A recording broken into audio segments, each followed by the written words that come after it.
नमस्कार। कभी सोचा है कि किसी मंदिर में मूर्ति की जगह एक एक बैलगाड़ी की पूजा हो सकती है? सुनने में अजीब लगता है ना? लेकिन ये सच है। और ये कहानी है राजस्थान के एक महान लोक देवता हड़बूजी सांखला की। उनकी ये कहानी हमें बताएगी कि सेवा और विश्वास का असली मतलब क्या होता है। तो सवाल वही है, एक बैलगाड़ी की पूजा क्यों भई? ये सवाल जितना सीधा सा लगता है ना, इसका जवाब उतना ही गहरा है। ये हमें सीधे इतिहास के पन्नों में ले जाता है, एक ऐसी कहानी की तरफ जहां सेवा ही सब कुछ थी। चलिए मिलकर इस पहेली को सुलझाते हैं। तो इस पूरी कहानी के इस पूरे रहस्य के केंद्र में कौन है? वो है हड़बूजी सांखला। अब ये कोई मामूली संत या योद्धा नहीं थे। वो राजस्थान के एक बहुत ही माने हुए, बहुत सम्मानित लोक देवता थे। और उनके जीवन ने मारवाड़ की सियासत और लोगों की आस्था दोनों पर एक बहुत गहरी छाप छोड़ी। चलिए जरा उनके बारे में कुछ जरूरी बातें जान लेते हैं।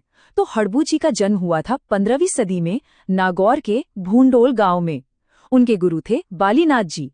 और एक मजेदार बात, उनका वाहन सियार को माना जाता है। लेकिन एक और चीज है जो उन्हें बहुत खास बनाती है। वो थे राजस्थान के एक और बड़े लोक देवता रामदेव जी के मौसेरे भाई। परिवार भी कितना चमत्कारी था। देखिए, हड़बूजी का जो व्यक्तित्व था ना, वो किसी एक खांचे में फिट नहीं होता था। वो एक ही साथ कई कुछ थे। वो भविष्य बता सकते थे, एक शकुन शास्त्री थे, एक पहुंचे हुए योगी थे, और साथ ही एक बहुत बहादुर योद्धा भी।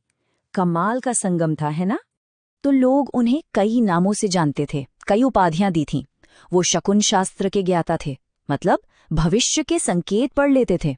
उन्हें वचन सिद्ध पुरुष भी कहते थे, यानी उनकी जबान से निकली बात कभी खाली नहीं जाती थी, सच होके रहती थी। लेकिन इन सब से बढ़कर उनकी एक पहचान थी, गौ रक्षक। और बस यहीं से हमारी कहानी का सबसे जरूरी हिस्सा शुरू होता है। याद रखिएगा ये। उनके जो भाई थे ना, रामदेव जी, उन्होंने अपनी एक किताब में एक लाइन लिखी है, हड़बूजी सांखला हरवम हाजिर गांव बेंगटी माई। इसका मतलब है कि हड़बूजी हमेशा बेंगटी गांव में मौजूद रहते हैं। इस एक लाइन से पता चलता है कि बेंगटी गांव से उनका कितना गहरा, कितना अटूट नाता था। और यही गांव आगे चलकर उनकी पूजा का सबसे बड़ा केंद्र बना। अच्छा, तो अब कहानी में एक बहुत बड़ा ऐतिहासिक मोड़ आता है। हड़बूजी की जिंदगी की सबसे अहम घटनाओं में से एक थी जोधपुर के संस्थापक राव जोधा की मदद करना। ये वो पल था जिसने, सच कहूं तो, पूरे मारवाड़ का भविष्य लिख दिया था। तो हुआ यूं कि राव जोधा जो थे, वो मंडौर के किले को वापस जीतने के लिए बहुत संघर्ष कर रहे थे। परेशान होकर वो पहुंचे हड़बूजी के पास। हड़बूजी ने उन्हें सिर्फ आशीर्वाद ही नहीं दिया, बल्कि जीत के निशान के तौर पर एक कटार भी दी। कहते हैं इसी मदद से राव जोधा मंडौर का किला जीत पाए, और अपनी जीत से खुश होकर उन्होंने तोहफे में हड़बूजी को पूरा बेंगटी गांव दे दिया। और बस यहीं पर हमारी कहानी घूमकर वापस उसी सवाल पर आ जाती है। याद है बैलगाड़ी वाला सवाल? तो राव जोधा से तोहफे में मिले इसी बेंगटी गांव में उसी बैलगाड़ी का राज छुपा है। तो आखिर क्या खास था उस गाड़ी में? वो कोई सोने चांदी से जड़ा रथ नहीं था, ना ही कोई जंगी वाहन। वो तो एक बिल्कुल मामूली सी बैलगाड़ी थी। हड़बूजी उसे सिर्फ एक ही काम के लिए इस्तेमाल करते थे। जो बेसहारा, बीमार, अपंग गायें थीं, उनके लिए दूर दूर से चारा और पानी लाना। वो गाड़ी उनकी सेवा, उनकी दया का एक जीता जागता सबूत थी। और यही तो इस पूरी कहानी का दिल है।